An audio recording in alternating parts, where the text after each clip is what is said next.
What's good, everybody? It's the big homie OD. AHAT to lay flat and all that. I'm out here in Las Vegas. I hope everything is going good for you and yours. I got a very special guest on this episode of AHAT Live. I got none other than my boy Mickey Bay in the building. What's up with you, man?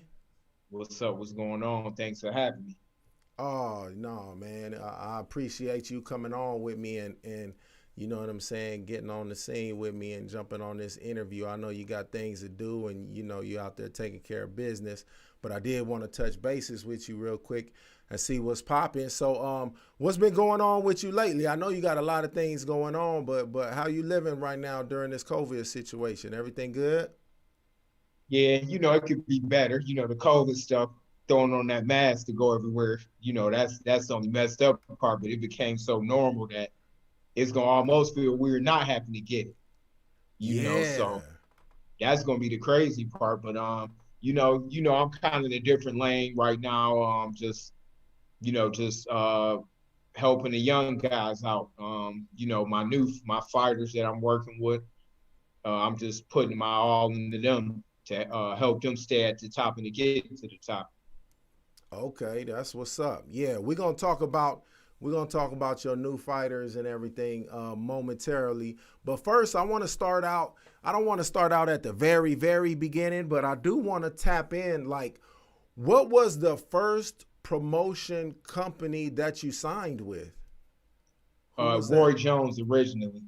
Oh, okay. Roy Jones, he's like one of the few promoters that like before COVID was putting on a lot of like club shows out here in Vegas. Out here in Vegas, that he had that D going strong, the D Right. Hotel. Yeah. Yeah, man. Yeah, Roy is a real good dude, man. James Prince put that together for me. James Prince was the first person that I was in there that I met as far as when I was a kid. I met him. I was probably about 16 years old. He was the first guy that pretty much brought me under his wing and was pretty much, so he put that together. I had the most trust in him to kind of shop my deals around and all of that. So when I turned pro, he the one that put that together. Oh, okay, okay. And how did that work out? Signing with Roy Jones. How many fights did you have under that promotion I company? think I had 4 or 5. But at the time, he only had me, my brother, and Andre Ward, maybe one or two other fighters. So he wasn't that active of a promoter. So I ended up, I pretty much ended up moving on after that um, to fight with somebody else. I think me, my brother, and Roy. He pretty much just let us just go fight elsewhere because he wasn't doing a lot of shows. But Oh, Roy's an excellent, excellent dude. Like one of the best people that you ever meet. Yeah, if you ever met him, you probably know that too. right, yeah. And we're gonna talk about him and his Tyson fight a little Yeah. later on. We're gonna get to that because that was something else. But so when you went from Roy Jones promotion company, where did you go after that? Well, I stayed with Jay. I was just kind of fighting, Uh-huh. fighting. Then I went to a promoter named Gary Shaw for a couple years. He had a lot of big fighters at the time. Was that in Ohio or where was that? Nah, that was all over. He had Lennox Lewis, Pacquiao, maybe at the time. He had a lot of fighters. He doesn't promote anymore, but James Prince had put that together as well. Oh, okay. Yep. Okay. So he was pretty much the one that was guiding me and getting me fights with different promoters and that kind of stuff. So I was still with him. How does it work with like boxers finding promoters or getting in allegiance with the promoter? Like, cause I see like when I was running around and doing a lot of media stuff for boxing, you know, I would see like pretty good solid fighters. They might have like a decent name or whatever. And you know, sometimes it would seem like they would be trying to hustle the promoters. You know, they trying to get the promoter, oh, fly me out here and this and I'll do this for you. And you know, sometimes it just seemed like some of the stuff going on didn't have no paperwork involved in it. You know what I'm saying? Like that was just my perception of what I seen, and this is like the lower tier. You're like above what I'm talking about, but Oh maybe yeah. at one time when you were beginning, did you see a lot of that stuff where it's not so much paperwork, more verbal stuff? And Um, well, honestly, well, that was the unique thing about my situation with James Prince.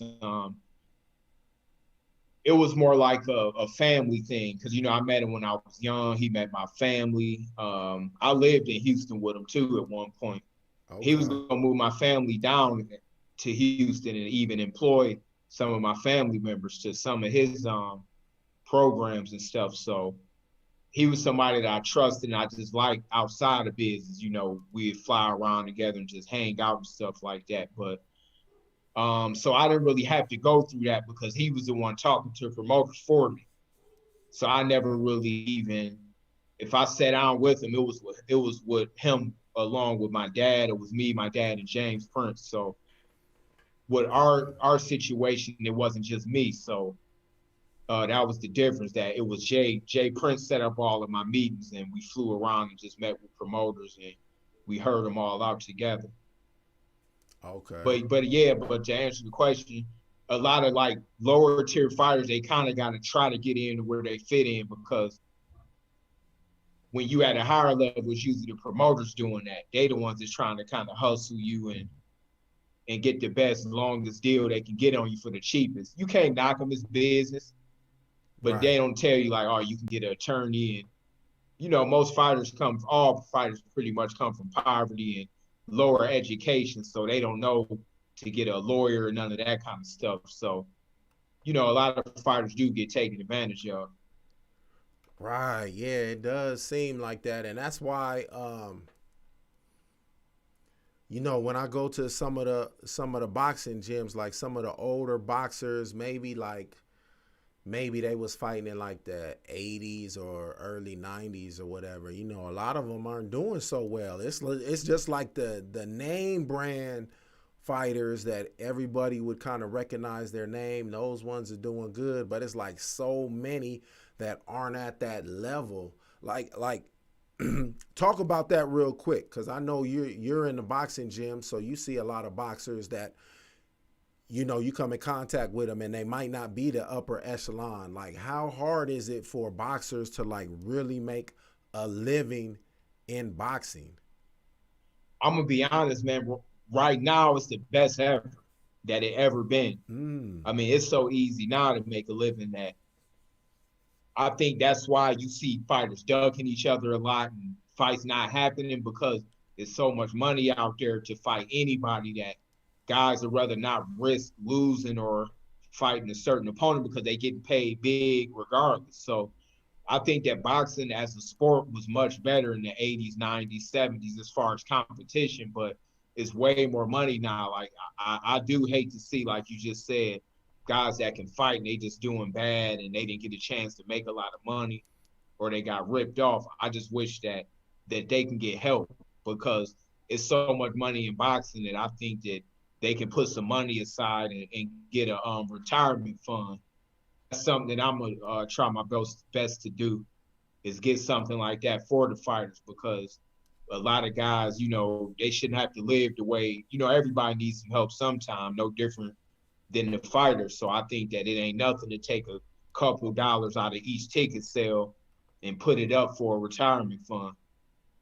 right. Yeah, I agree with you like that. That'd be an amazing idea. I know a lot of fighters could use help like that.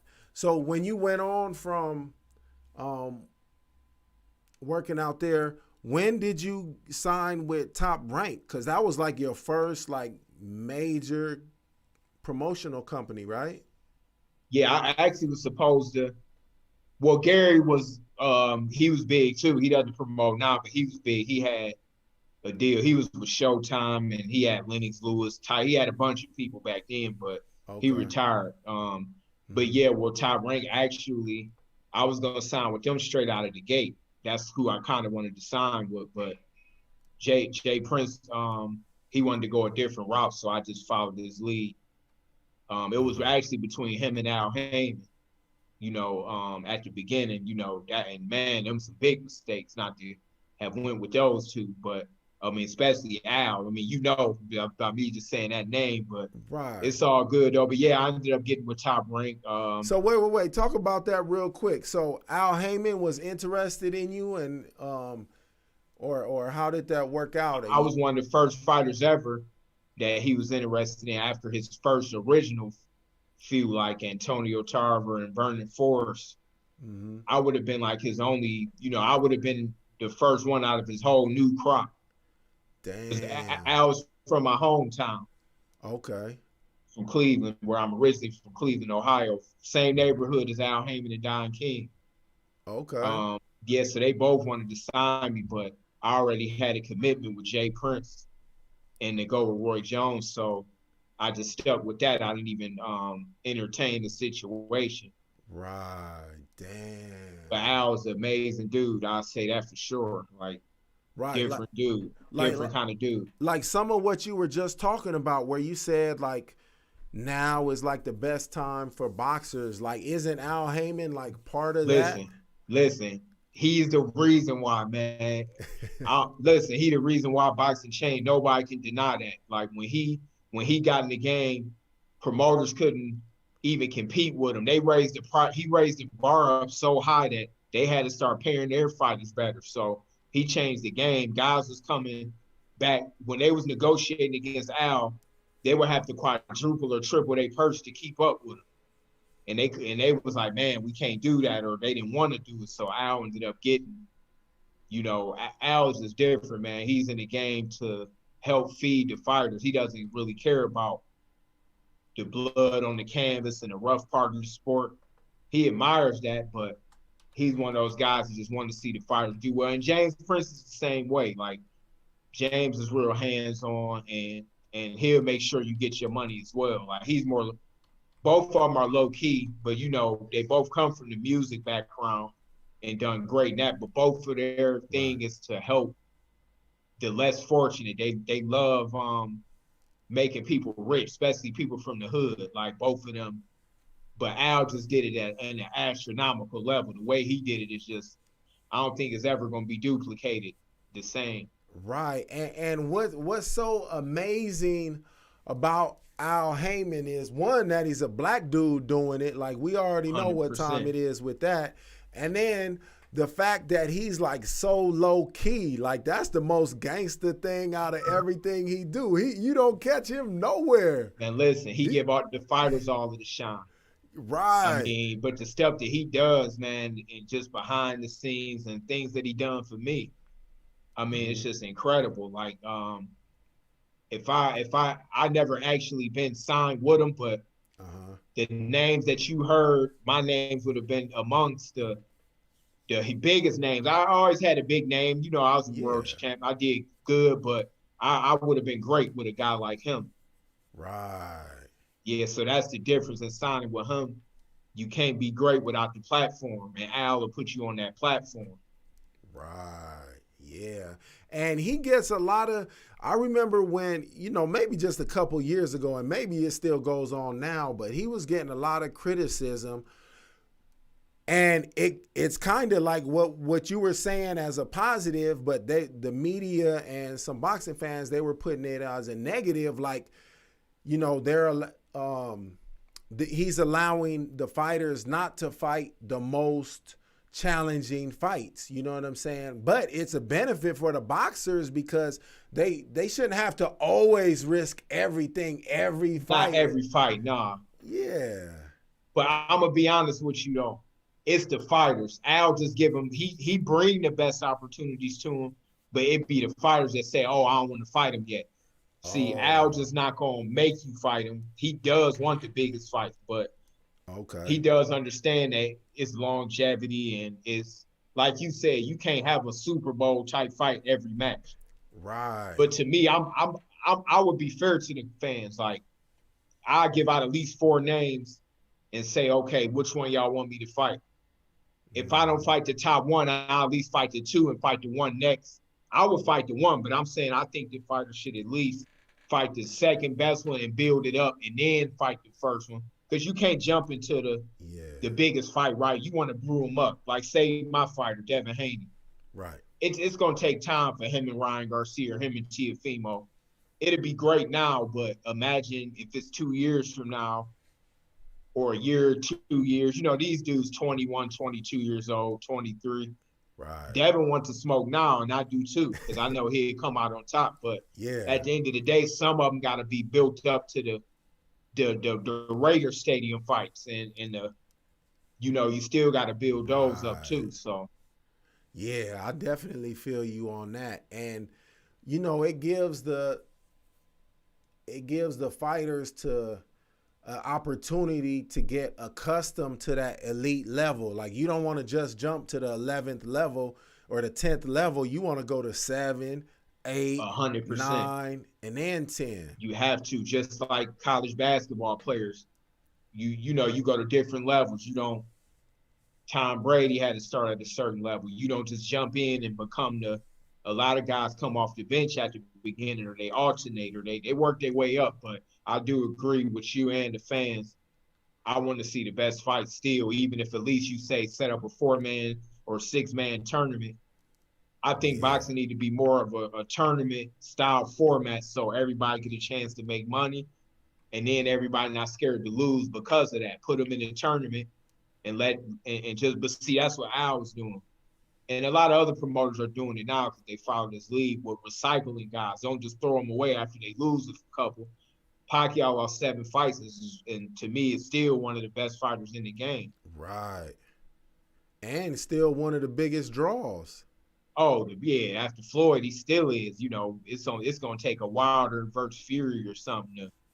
Pacquiao is still a major threat. I mean, he beat Keith Thurman, so that just show you right there. Like, I mean, it's a different age now, man. Athletes are lasting longer. But it's so much money now, man, and anything can happen. I just do hope that these fighters start stepping up and fighting each other. Yeah. I think it's in the works. It seems like boxing is, we got a lot of young lions out there, young bulls. Definitely. And it seems like it's headed in the right direction, and we on our way to having some epic fights within the next 5 years. Each year we probably get 1 or 2, you know what I'm saying? And I want to, like I told you earlier, I checked out my boy T's podcast. You was on their Main Event podcast, and he brought up something. I was kind of like, oh man, I wanted to talk about this with you first, because I had never heard you talk about this. But he brought it up, and I'm going to bring it up too, because I was there. And so it was that one fight where they changed something. You were supposed to be on TV, and they changed something, and you did not, and you didn't wind up fighting. So why don't you tell the people watching what happened on that fight? Because I think it was your first televised fight, right? No, with Top Rank, yeah. Oh, okay, with Top Rank. Yeah. And then something happened where you didn't wind up fighting. So go ahead and explain that real quick. Yeah, it was a mix-up behind the scenes where my bout got switched so early that I wouldn't have time to get ready. My trainers weren't there. So, my body got switched to like the first fight, which has never happened probably in history. Right. Going from the main event or co-main event to the very first one, like it was just impossible for me to do. I'd have probably had to fight in my underwear. But it's a good thing that wasn't at a stage where everybody, it was a big thing. But that's what happened. I wasn't the kind of guy to go out there and make a big fuss about it. But, it was only one side of the story told. But, we pretty much, we shook hands after that recently and and just, say, oh man, my fault or whatever. Mistakes happen. So I don't hold no kind of grudge with him or none of that. Okay. Who you shook hands with? Who? Bob Arum? Everybody over there, just tell him, thanks for giving me the opportunity, signing me. And, I admire Bob Arum. To me, you got to say the best promoter ever because how long that he done it. Right. Bob, so I admire the way that they do things. And I got fighters now, and I wouldn't mind some of my guys signing under the Top Rank banner. And because they do move their fighters in the right direction. Yeah, it's like they got some of those deals, like the ESPN deal. It's professional, man. It's real professional. So I get in their props when it come to all of that. And you know, I had a good time over there. You know, they always showed me love. You know, I was just a misunderstanding the way things happen. But other than that, everything was good. They professional. I didn't deal with, you know, Bob wanted to sign me straight out of the amateurs. He offered me a lot of money Man. and always showed me love, you know. Mm-hmm. So, you know, I really can't say nothing, you know, but good things about him really, other than that little situation. Oh, okay. All right. Back to that How long were you with them? Like about how many fights? Like 7 or 6, 7, something like that. Okay. Those of you watching online, make sure you like this video, and I'm gonna get to the question 24 Jeezy in a minute. Um, do you think that that situation, it probably could have tarnished you a little bit with some promoters, right? If they don't know the story, they'll be like, damn, he was supposed to fight and he just didn't fight or whatever. If they don't Now, know the people whole. really didn't know about it like that, to Oh, be honest. Well, okay. Floyd heard about it, was like, man, you know, let me buy you out. You know, I want to sign you. Because Mm-hmm. he is like, you know, that wasn't right, what happened and this and that. And, you know, Floyd is the reason why I moved to Vegas in the first place 16 years ago. So, you know, that was my opportunity, you know, to sign with Mayweather. So that's how all of that came about. How did you first meet Floyd? Well, actually, I met him when I was fighting as a kid in the Golden Gloves tournament. A guy, somebody, as a matter of fact, one of the guys, rest in peace, was Nassim Richardson. Remember, you know, Oh, Nassim? yeah, Nassim, yeah. Yeah, he was like, man, come watch this kid fight. And Okay. Floyd and his guy watched me fight. Was like, man, we like this cat. Like he nice. Like he reminded me when I was younger. So we exchanged contact information. He called me. He wanted to turn me pro at like 17 years old. But I told him I wanted to go to the Olympics. So Right. he was just like, oh man, the Olympics ain't that gold medal ain't gonna do nothing but collect dust. Come get this money. Yeah. It was tempting, but so my brother moved out to Vegas with him then in Oh, '03. okay. I was still I ended up making the Olympic team. So I just told him I'd come afterwards. But my brother was already out living with Mayweather at the time, and he was training with Roger and Floyd Mayweather Sr. and all of that. So he already got his feet wet out here in Vegas. So I caught pneumonia and ended up getting to fight in the Olympics. I took a break, and after that happened, I came out as well, and I started training with the Mayweathers, and you know, from there, I mean, that's why I've been here. Right. Um, Everybody in the chat, I'm gonna get to you guys' questions in a minute. I'm gonna try to fit it in when I'm talking about the topic that's associated with your question. When you signed with Mayweather Promotions, so was that when your contract ended with Top Rank, or you said they bought out your contract, or how did you go from Top Rank to Mayweather?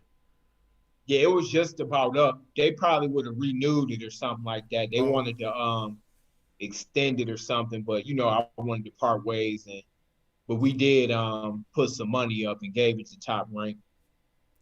You okay. know, so it wasn't nothing that could be said like here, boom, they got the number that they asked for, you know, and I moved over to with Mayweather. Right.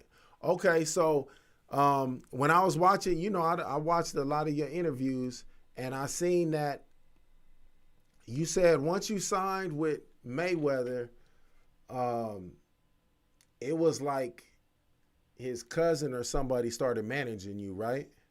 Yeah, How did that happen? Because you signed with him as a promotion company, right? yeah, And right. so talk. How did that present? Did Floyd say, "Hey, I want my cousin, Fred, he want to step in the box, and he want to"? What happened? I hate to say it, but it was lightweight like that, man. It wasn't something that, you know, I could say a million good things about Floyd as far as what he done, but that was the worst thing ever he could have did, and he even know that.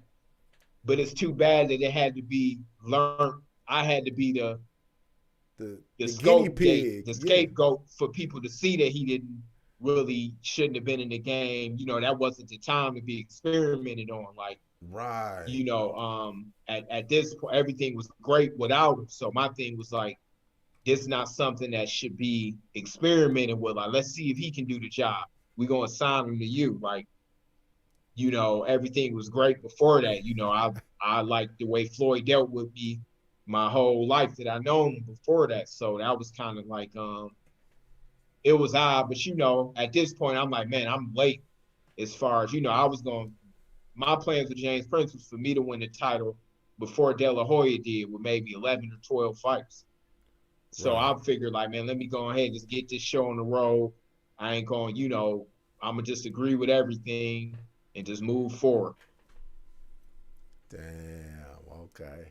All right. Let me hit up one of these questions in the chat.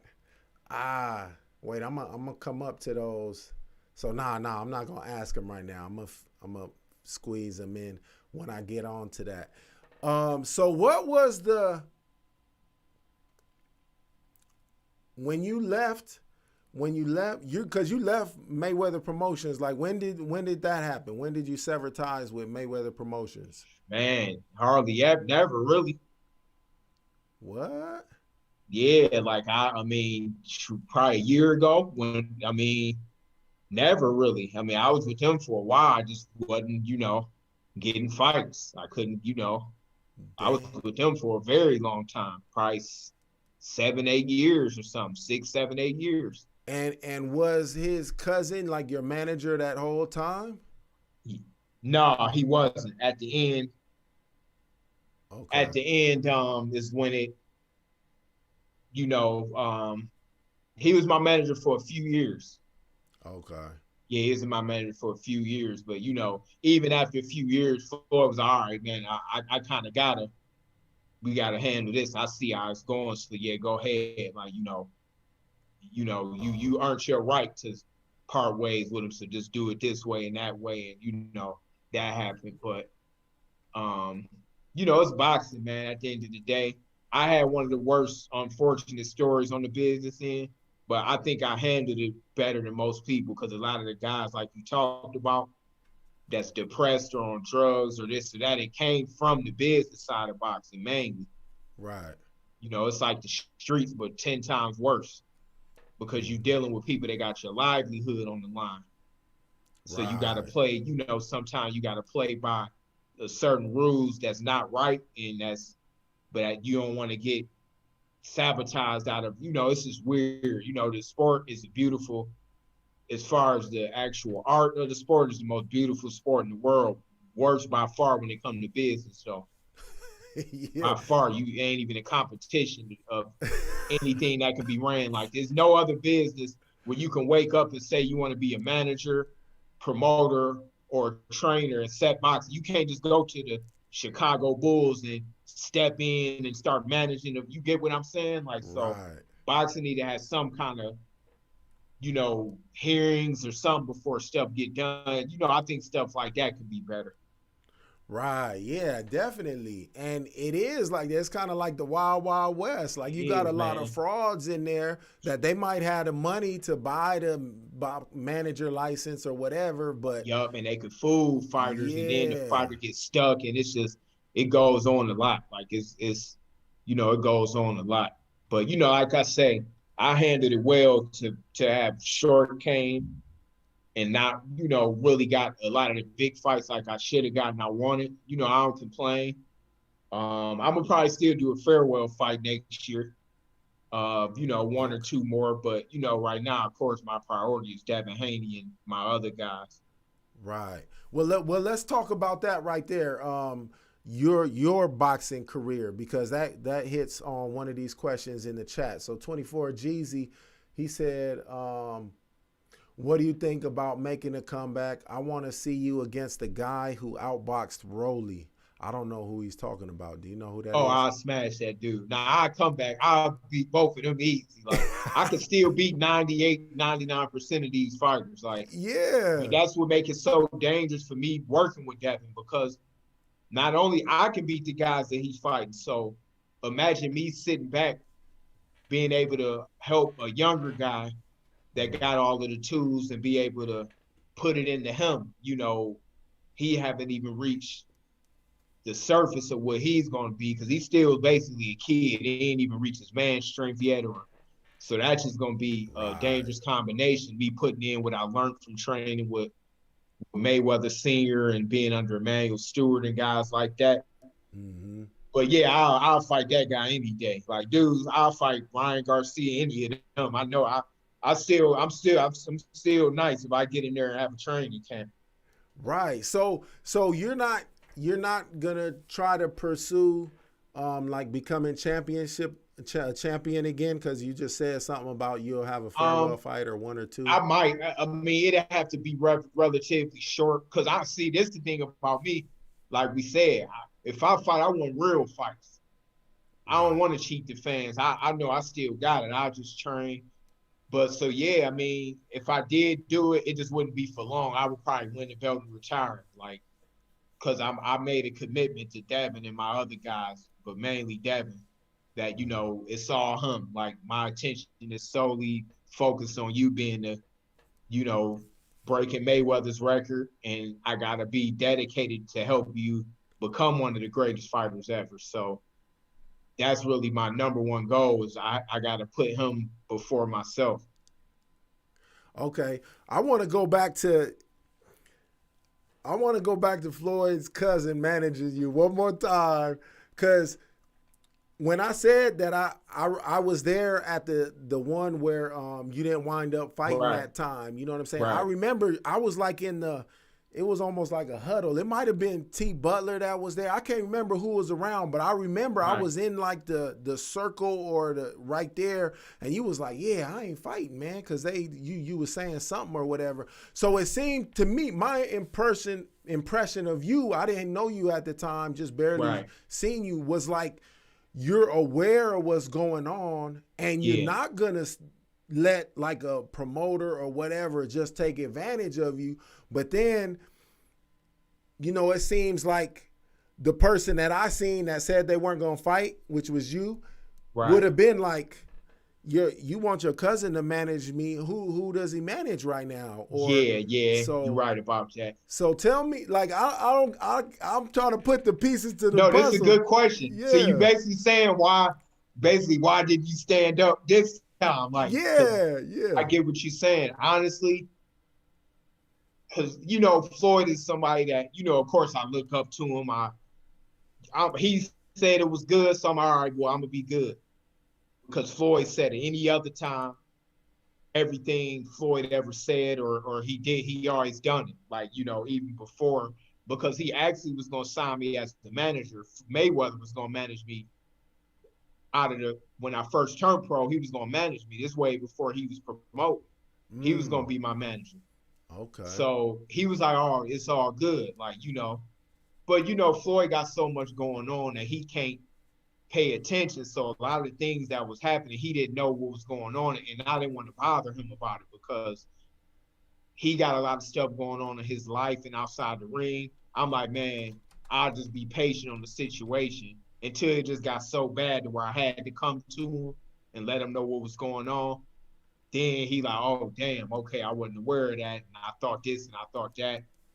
So it was just unfortunate. But at that time, it was mainly me just saying, all right, it's Floyd say I'm good, because everything else that whenever else I needed him or something, he was always there. So when he said that, I didn't really want to go against his word. It would have been kind of hard to.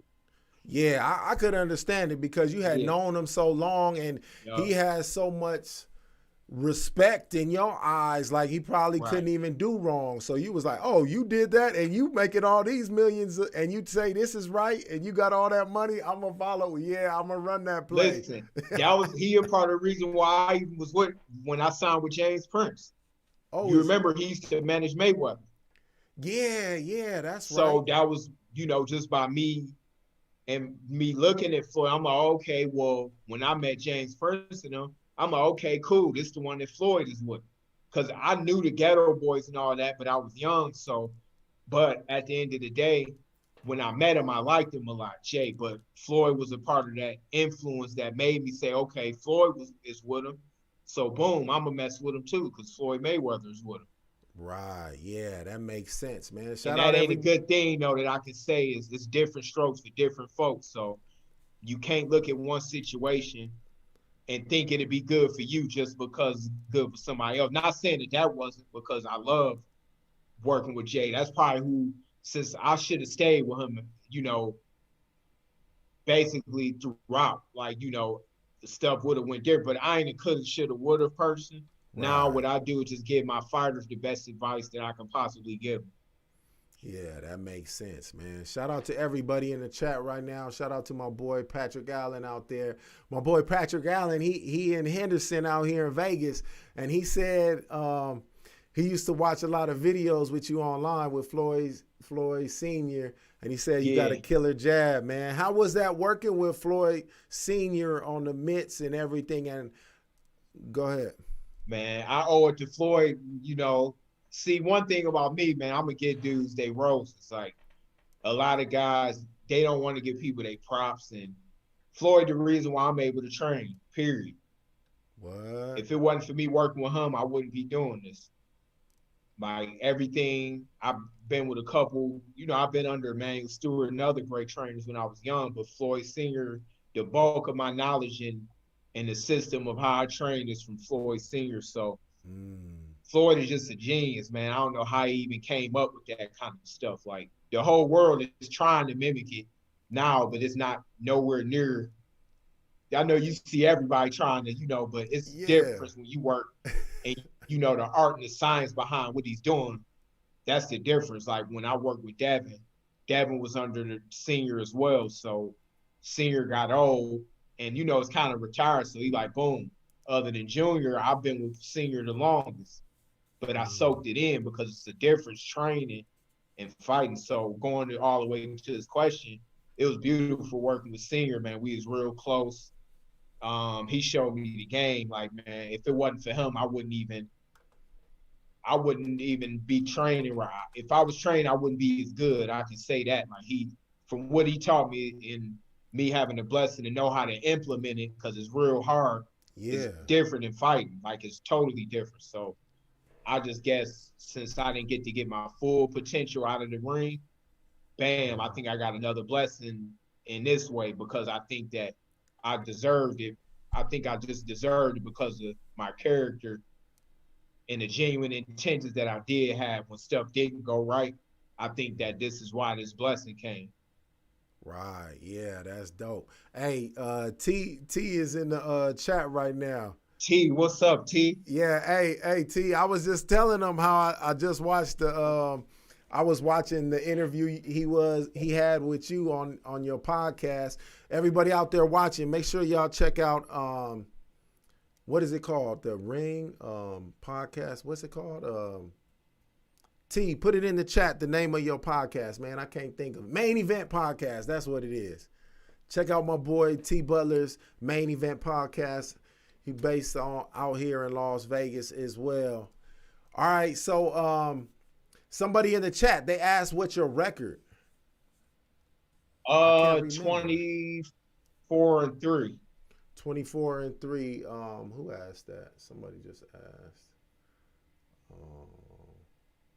That's Tyrell. Yeah, he asked. Okay, so who promoted your last fight? Because you fought just not too long ago. Yeah, well, Andre out of Havoc, Andre Rozier from New York. Mm-hmm. He hooked that up for me.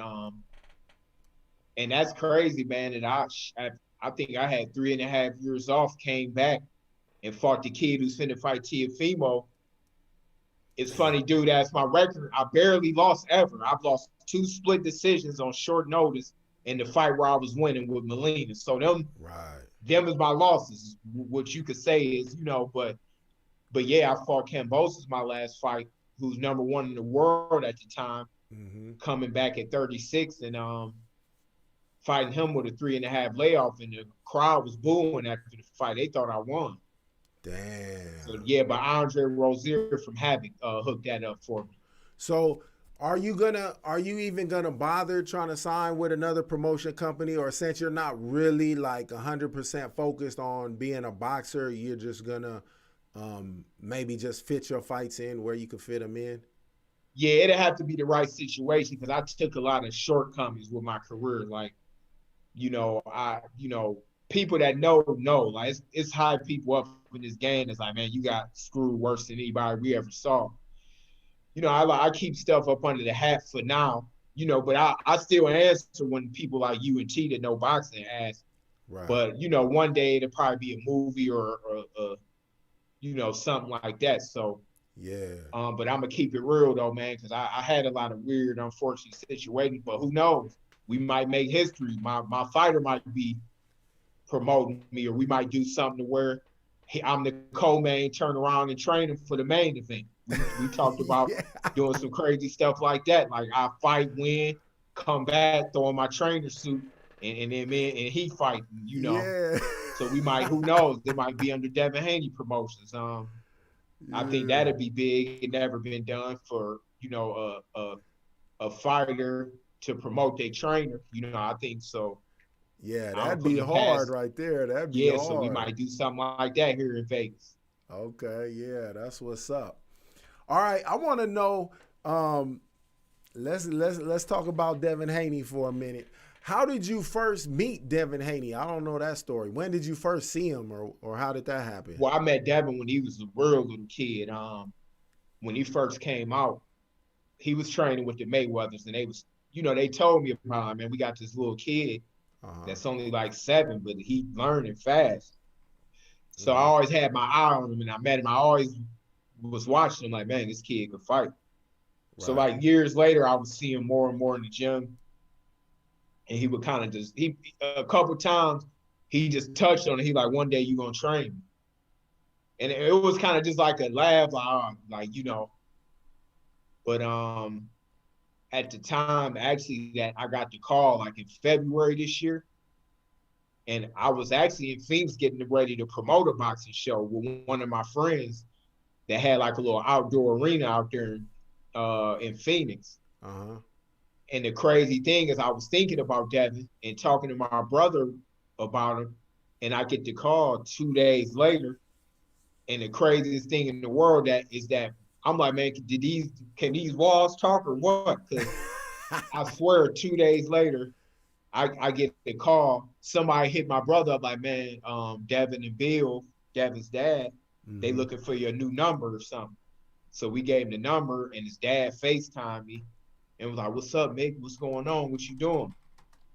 And he's like, yeah, I want to, I want to know if you was interested in training Devin. Like, we want to, Floyd Sr. get, he older. He kind of like pretty much done or, retired. So he said, we want to keep that system alive. Like, what you think? Like, I'm like, yeah, let's do it. Now, the crazy thing is that now I'm like, when y'all want to get started? He said as soon as possible. So I flew there the next morning. Damn. From Phoenix. I flew back here to Vegas. But the crazy thing is the lockdown, it just got started about right after I got back. Oh, okay. So what month was that then? That was February, March, something around that. Okay. So the lockdown started like a little while after I got here. So we just started training in this garage, but everything meshed so perfect because the way that Floyd trained, it's a lot to it. But I was able to pick it up and even implement it damn near identical right away. Damn. So we just all laugh like it's a wrap. Like it's it. Like this, I mean, you got it. Like it fit like a glove, huh? Oh, it fit like a glove. Like we got videos and clips of it where I could show you the first day and you wouldn't even know it. Like, damn, the way that everything gelled. But it's because we both been under his system. Right. But not only that, I was fast enough to keep up with him as well. So I guess me being young as a trainer and having hand speed helps because Devin is not an easy dude to keep up with. Right, yeah. Like literally, I got to be in shape messing with this dude, like, because this time that this cat might want to go, man, 30, 45 an hour straight. Like, and these older cats can't keep up with him. Damn. Yeah, so me and this dude, it gels perfect because I will be able to be like a trainer that's still young, even when he get older, I'm still be young as a trainer. Right. Along with his dad, I gotta give Bill props too, because we both co-trainer and put our heads together on this. He been doing a good job with his son, so if it ain't broke, we don't want to fix it. So we just pretty much work together with him. Right, no doubt. All right, in the chat, Patrick Allen, he's the one that's out here in Henderson.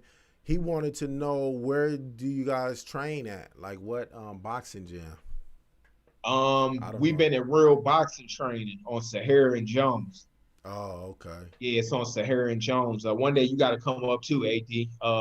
T will be coming up too one day. So yeah, one day I'm gonna have to get y'all up there to get some of me and Devin and Darren Cunningham, the Mason brothers, and Amari Jones. Them my other young guys that's super talented. Yeah, definitely. Yeah, we'll have to check. I'll have to go up there for sure one time and check that out. All right, look, so this is the part where I want to show this video. Everybody out there watching, make sure y'all like this video and subscribe to the channel.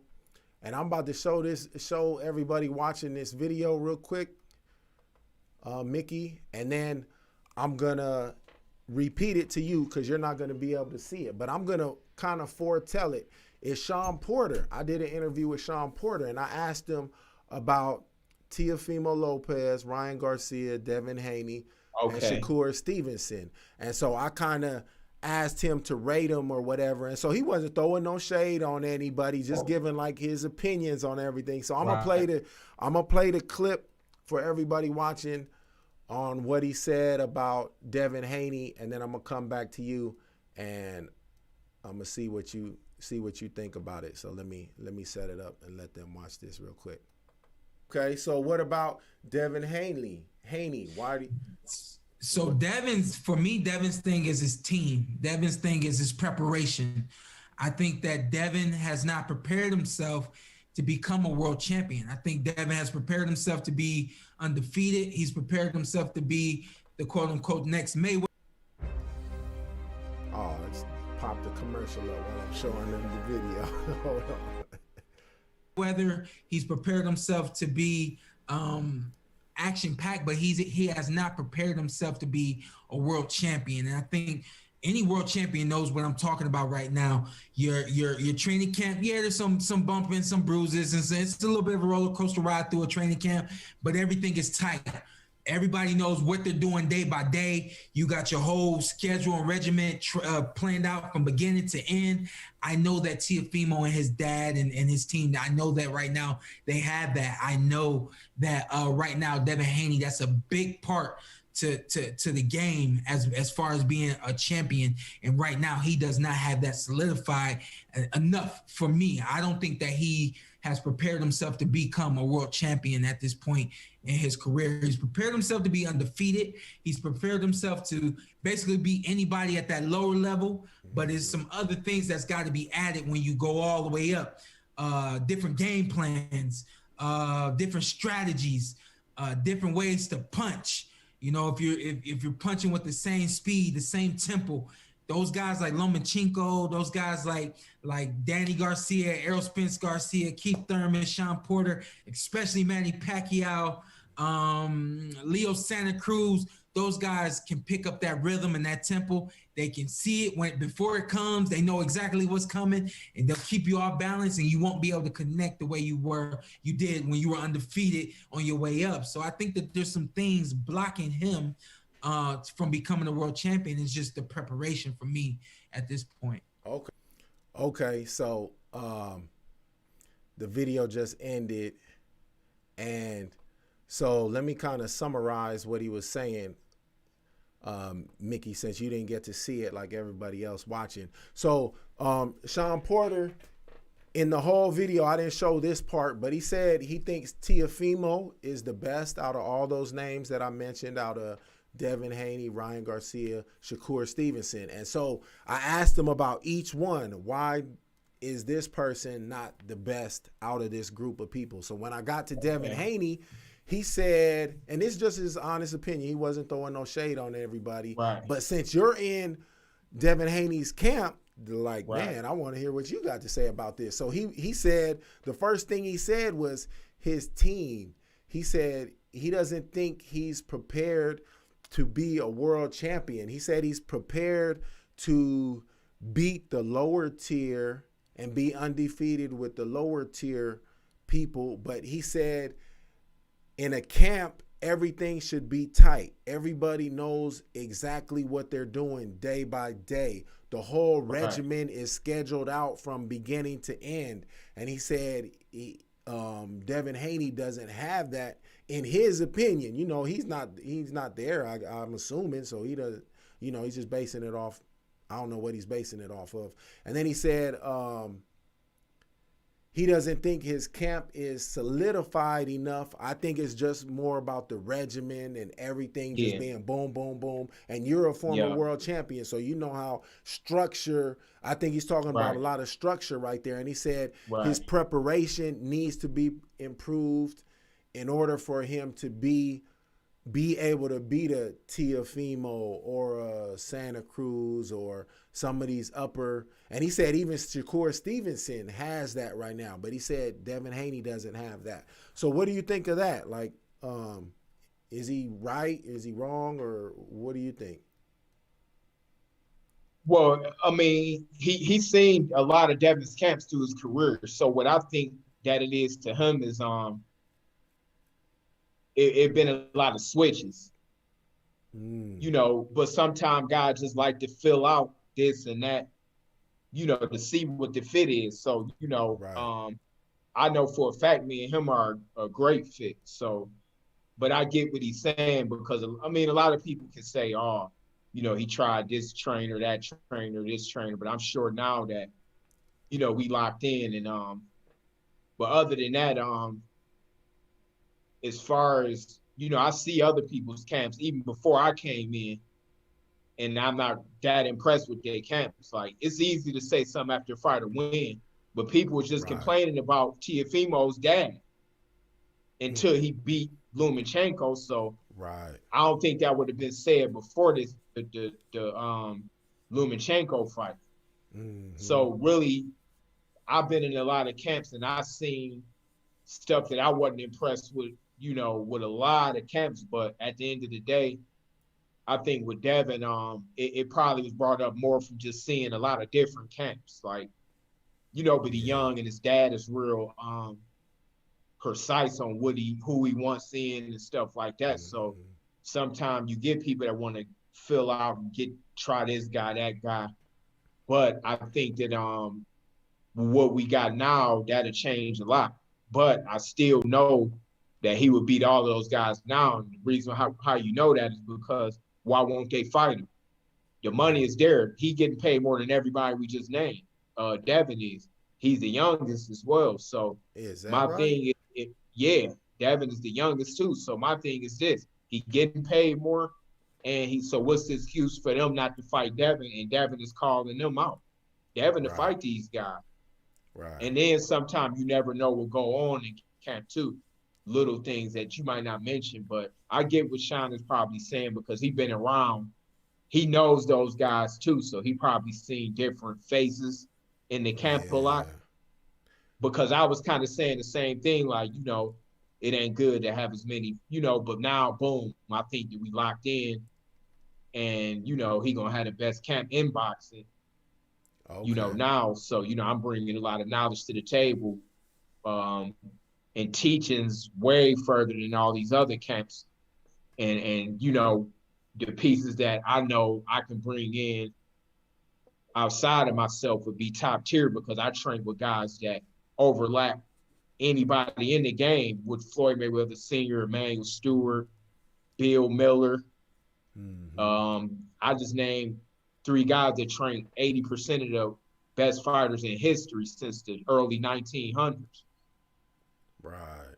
But with that being said, of who taught Senior, Dale Williams, Eddie Futch, and guys like that, that's the tree that Senior comes from. So the knowledge that I'm bringing down is what everybody else is mimicking. So I see everybody else's camps, and that's not at all the but I get what he's saying. If that's if that's what he meant, I get what he's saying, but I don't think that got nothing to do with him winning, because he would have beat them even before I came in. But now that I'm in, it's really a wrap. Okay, yeah. So that's probably what he's talking about. He's probably talking about the consistency. He probably looking at it like a football team. If you changing the coaches, you might think it's unstable because you're like, man, why they keep rotating coaches? But once it's consistent, that's probably what he was. But you get those things, because a lot of people say that Sean need to change camps, trainers and stuff. That who? You get a lot of people saying that he need to fire his dad. That who does? Sean Porter. Oh, yeah. Okay. Plenty of people say that. I don't know if you ever heard it. Mm-hmm. Yeah, I've heard people say that. Have you? Yeah. But by me being in Sean's camp, and actually I grew up with Sean. Oh, okay. In the same hometown. So I don't agree with that, because his dad is good for him. Right. But you got people on the outside that said, but I think I get what Sean is saying. So I do believe in consistency as well. And I think that we gonna have that solidified now. Okay, that's dope. All right, so I wanna match these. I want to match Devin Haney up with these guys. So let's talk about this. So let's say him and Ryan Garcia fight. I know they fought in the amateurs. I seen the video that's online where they got Ryan Garcia and Devin Haney in the amateurs. How does Devin Haney win that fight, or why does he win a fight versus Ryan Garcia if they fought now? Who, Devin? Yeah, why would Devin? That one I think could be the easiest one out of all of them. Why so? Not saying that Ryan got talent, but I think that Ryan would become more of a late bloomer out of that whole group. Mm-hmm. I don't think that he's on the level of Devin, Shakur, and Teofimo, and we forgot about Tank. Right, yeah. Yeah, Tank Davis. I don't think he's on their level yet. I think he got to stardom, and he got a big fan base, but as far as actual ring ability, I just don't see it yet. I hope that he beats Luke Campbell, so Devin is ready for the winner. Like I say, Devin is ready to fight these guys. These guys say everything, but let's fight. That's what Devin always say. He said, man, y'all dudes talk and say everything except for let's fight.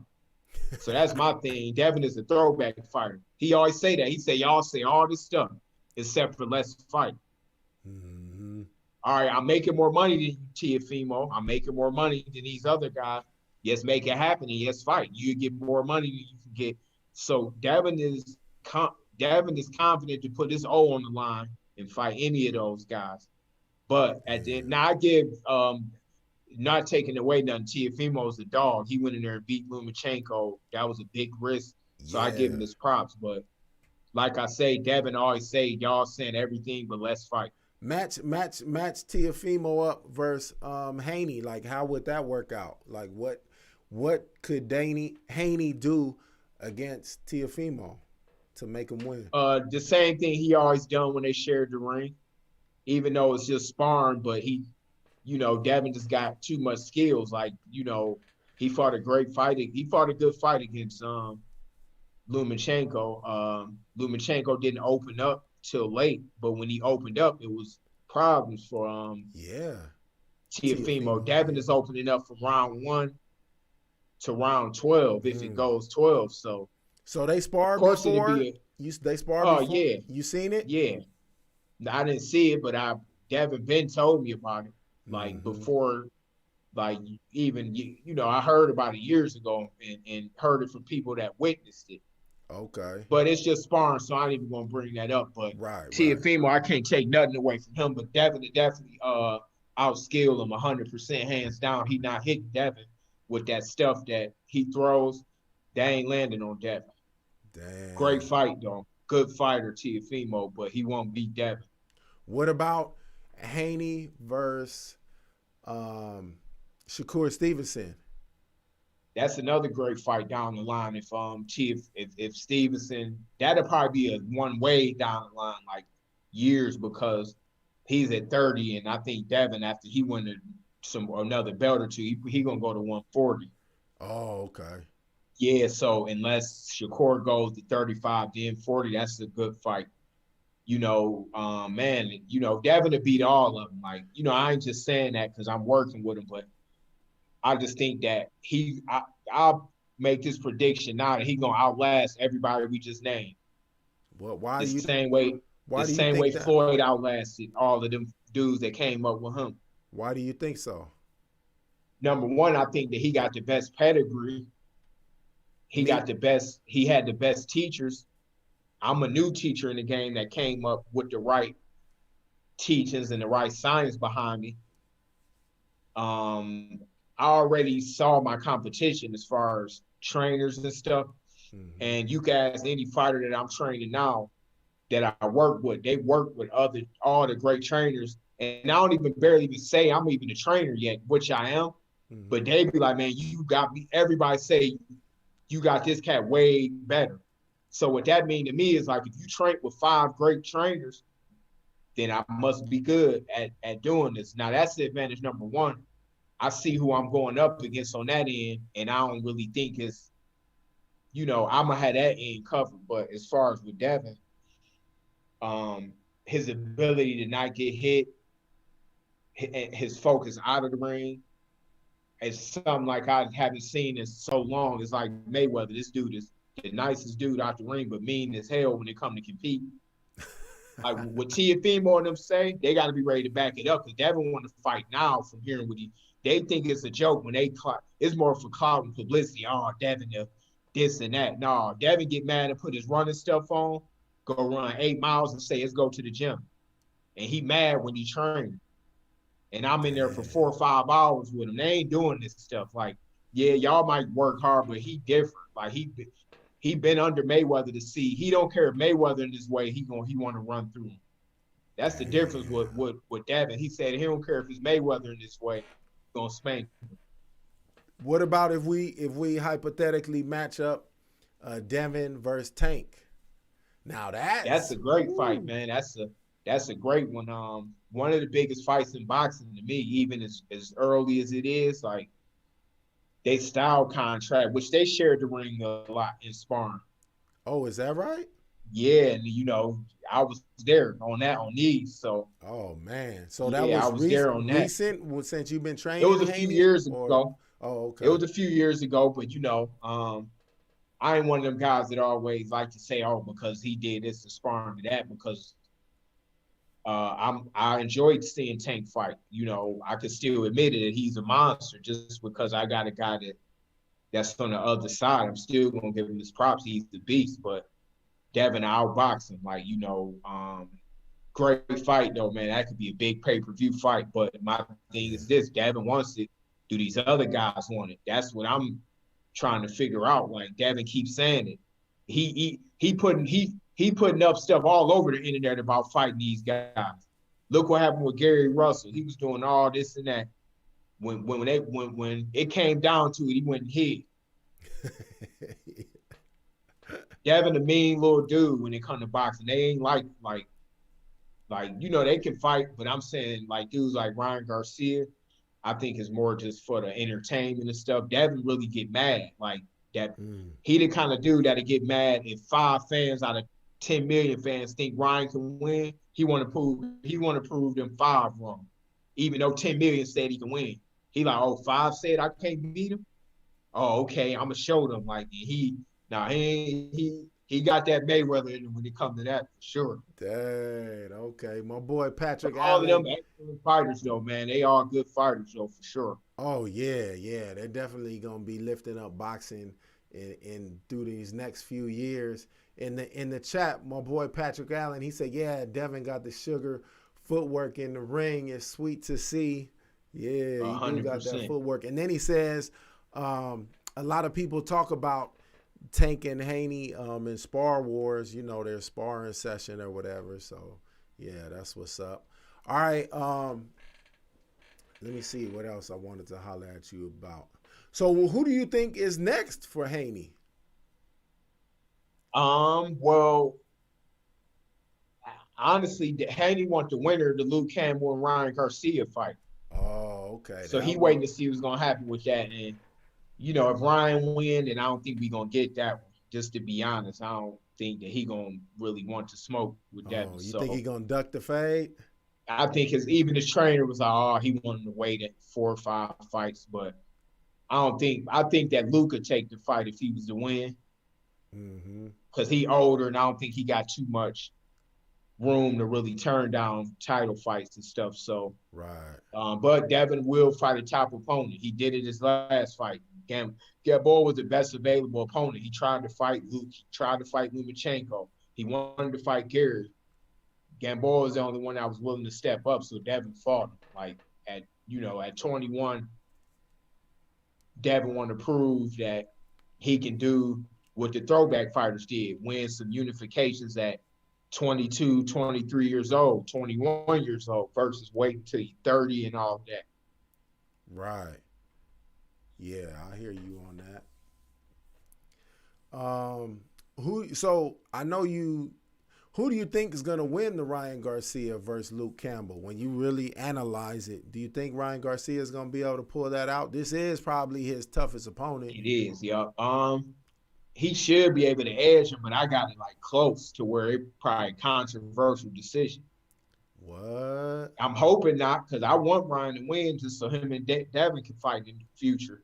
I know it won't be now, like he's telling everybody, but if the contract fell in front of Devin and one fell in front of Ryan, I can promise you my whole bank account that Devin gonna sign his in 10 seconds and Ryan is gonna sweep his under the rug. I guarantee you that. So listen, these dudes could say, oh, Devin this, Devin that, man. Devin said, y'all say everything, but let's fight. Devin wanted to fight. Like, man, he really want to break these records and prove that he's the greatest. Damn, okay. What about, let's hypothetically match Haney up versus Lomachenko. How would that work? That was the fight that we wanted. Listen, everybody thought I was just saying this earlier this year. We was training for him. Now, I know this because I'm the one that was training him. So I was already training him for Lomachenko because we was trying to make the fight. Right. Now, before I was working with him, I ain't gonna lie, I'm like, man, maybe he need a year or 2. But when I was working with him, I'm like, hold on, this dude could beat Lomachenko. Sure. I knew exactly how but I'm like, damn, Teofimo got to him first. He's seen probably what I saw, but I saw more. But I saw it coming. Like, he not, especially at lightweight. I'm like, Devin, we could do this and that to him and this. We watched him. And he like, oh, I want this fight bad. But, man, I do give Teofimo major props for stepping up and fighting him, though. So you think Haney will be able to handle him? Oh, it would have been worse. What? Worse. Believe me, he wouldn't have came on like that with Devin. Devin gets stronger in the late rounds. Like, you see how he came back and pretty much almost beat Teofimo at the end. Yeah. It was to me, it could have almost been a draw.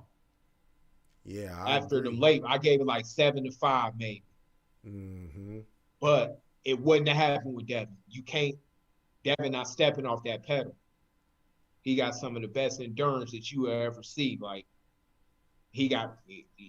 once Devin getting you, man, you could forget about it. You're not winning no late rounds on him. Right, yeah. That would have been if Devin didn't stop him, I promise you that fight would have been a 12-0 fight. Damn, okay. But Devin he not gonna want to lose one round, like, at all. All right, let's talk about we mentioned this earlier, or we were talking about Roy Jones. So I said we was gonna come back to the Roy Jones versus Mike Tyson. Not just the fight itself, but I want to talk about the fact that fight had 1.6 million pay-per-view buys. Like, what does that tell you? Being an insider in boxing, what does that tell you? Number one, I'm gonna say one thing: they promoted it great, didn't they? You couldn't turn around without hearing about this fight. Right. See, promoters don't actually promote. See, OD, they need guys like you and T to put some hype behind. It's the difference between being a promoter and hyping the event up. See, they sold the event. They hyped it up. They didn't just say, oh, we're going to put the date up and just see who ordered the fight. That's what boxing promoters do nowadays because the money is already there. They got the money from the network and the sponsors, so they say, I'm not spending my money on marketing. We just gonna let it do what it does. But if they was to promote, not saying to do that much, but if they promote these big fights like they did the Tyson fight, they at least do double of what they doing. They don't promote it to the general public anymore like Don King used to do. Right. He used to promote all of his fight, the whole card, not just, oh, I'm gonna put it on Showtime, the fight that it's on, and say, oh, tune in on December 11th. They actually promoted it like it was a party or something. Like I think that was the difference. They made it like entertainment as well. Mm-hmm. Yeah, I agree with you.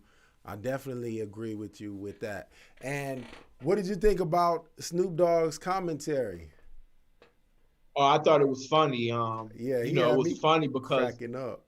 yeah, he just kept it real, you know, and just said what was on his mind. Like he had fun pretty much. He didn't have to be politically correct or none of that.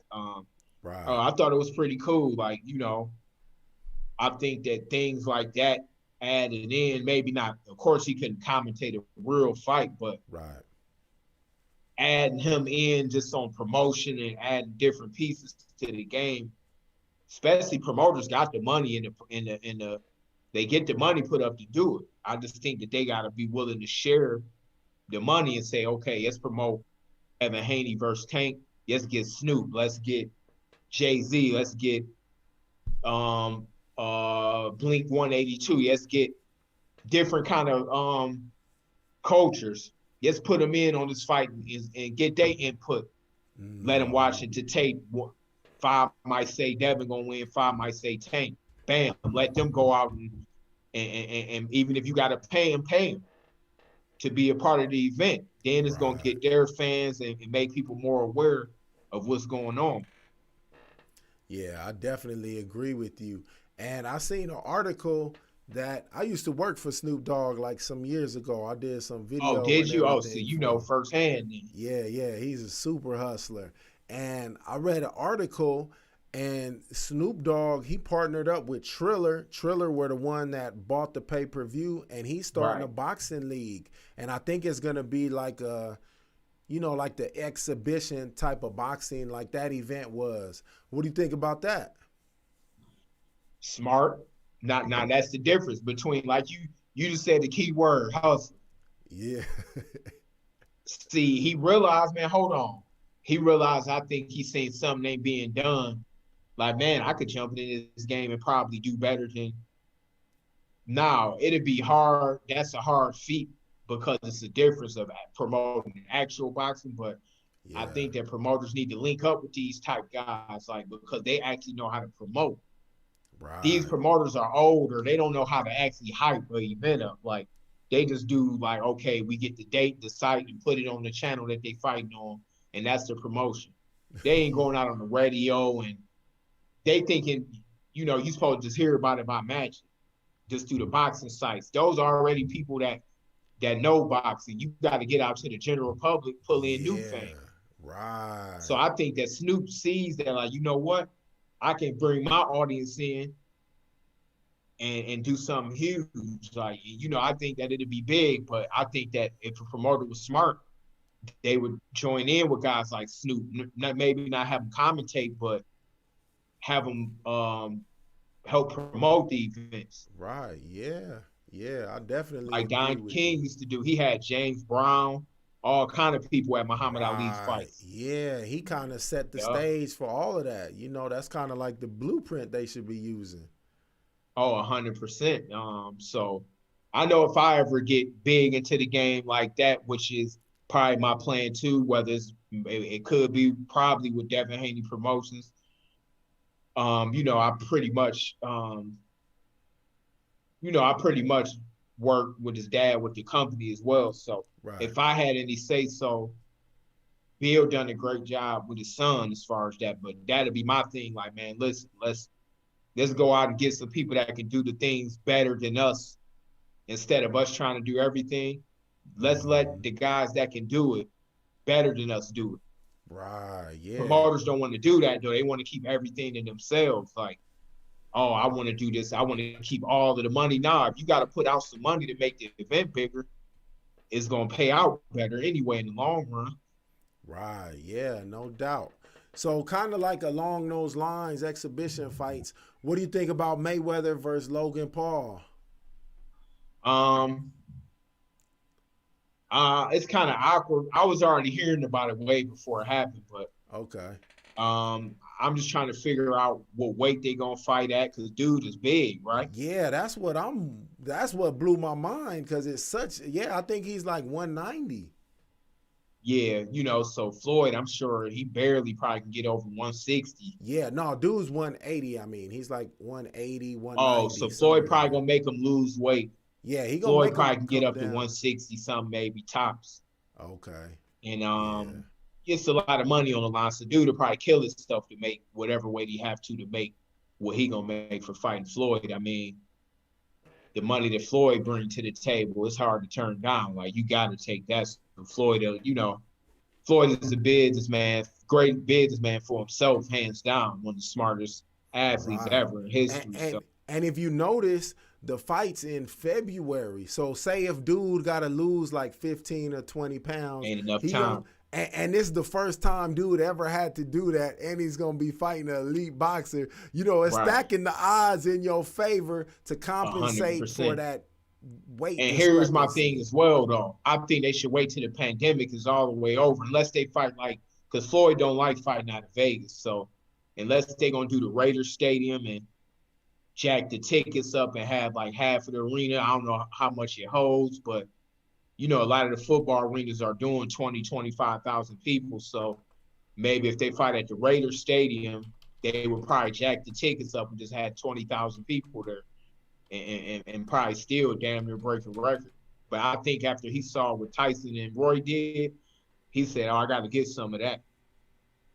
Yeah, man, it's hard to turn it down. Triller was the company that had the pay-per-view for Mike Tyson and Roy Jones. They bought the rights. They bought the rights of it for $50 million. So that's before the fight, just thinking like, oh, this is about to make a killing. They bought it for $50 million. It wound up selling the 1.6 million, and it was like $50 a piece. It was $49. Right. So I ain't even gonna try to do that math right now. Yeah. So that then the all the other sponsors and yeah, I'm sure they made out good on that fight. Obviously, I'm sure that's why Snoop said, "Forget this, let me get in." Yeah, he said, "I want a piece of that." Yeah, he want a piece of that. All right, so I'm looking at an article right now, and it's talking about 5 locations for the Mayweather fight. So they got the Staples Center, they got the MGM Grand, they got Tokyo, because Mayweather, I think that's where he fought that one dude, Saudi Arabia, right, and China. So they didn't even put Raider Stadium on there. That's whack. We need that in Vegas though, huh? You know what I'm saying? Oh, for sure. But knowing Floyd is going to be in Vegas because he always fight in Vegas. I don't see him fighting outside of Vegas. Yeah, it'd be hard to make that happen. All right, let's take a look at the Earl Spence and Danny Garcia fight. Oh, wait. My boy Patrick Allen, he said they got Logan Paul listed as a cruiserweight. Yeah, so what's that? That's man, like that's 200 pounds. Yeah, that's 200. Damn. Yeah, he gonna have to come way down. There ain't no way. Yeah, so that's the only part but I'm sure Floyd know, like at the end of the day, he'd beat him regardless of weight, but he's still gonna make him sacrifice and get some weight off for sure. At least 20. He got to make him come down at least 180, 170. Yeah, he gonna make him drop weight for sure. Yeah. Yeah. All right, let's talk about the Earl Spence and Danny Garcia fight. What did you think about that? Did Danny Garcia meet your expectations? Did Earl Spence meet your expectations? Who exceeded your expectations? Just what's your overall opinion on that fight? Yeah, I saw the fight. I thought that Earl, I was impressed that he fought somebody as tough as Danny coming off of that type of accident. I was really hoping that it turned out good for him. Like, I was worried until the whole fight was over because I'm like, man, that was a heck of an accident. He had to fight a puncher like Danny. So for him to dominate Danny the way that he did, he dominated him worse than he ever been beat. like Yeah. hands down. The fight was like easy to him. So I'm like, man, I mean, I'm impressed with the way that he won. Were you more impressed with Earl Spence or more unimpressed with Danny Garcia? Because I think I'm probably more unimpressed with That Danny too. Garcia because to me he did what he always does. But I knew Yeah. going into it he would have to do something different. But he Yeah, didn't he do did. nothing Yeah, he different. kind of relied on, because a lot of times it's fights that me and you both seen him lose and he still got the decision. Right. I think that he got so comfortable with that he felt, maybe it could be close, but this just wasn't one of them fights that, Earl kind of brought it to him. So yeah, but I thought he could have did more.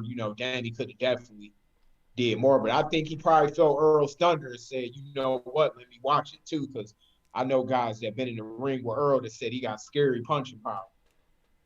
Right. But Yeah. yeah, but I think Danny, could have did more too. Mm-hmm. Yeah, I was a little disappointed in that, but it was decent. It was a pretty good fight. It Yeah, wasn't. it was cool. Yeah. Yeah.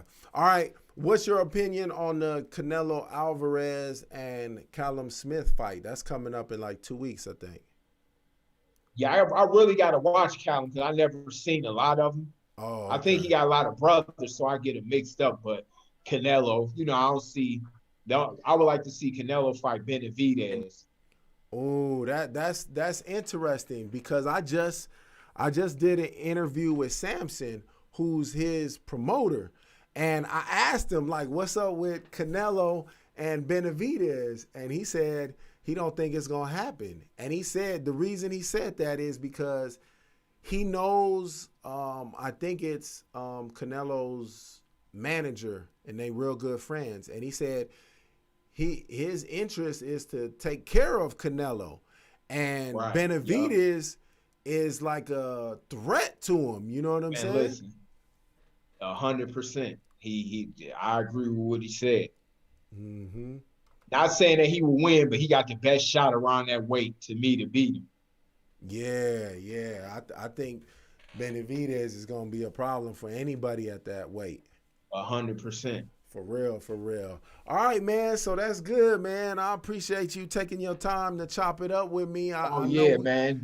This is the first of many. We gonna tap back in. yeah, we got to keep it growing, man. You out here in Vegas and we right around the corner from each other. So, yeah, Yup. we got to keep this thing cracking for sure. I appreciate you. Let everybody know where they could tap in with you and hit you online. I got a IG Mickey Bay Eternal, MICKEYBEY Eternal. You can hit me up on there. Oh, okay. You ain't even got an IG, huh? Now I do. It's a new one. Oh, That okay. was it. Yeah, Oh, I my old one I had it got took down, and then okay. I just put a new one up a few months ago. Yeah. Oh, okay. So Mickey Bay Eternal. That's my new one. Okay, that's what's up, man.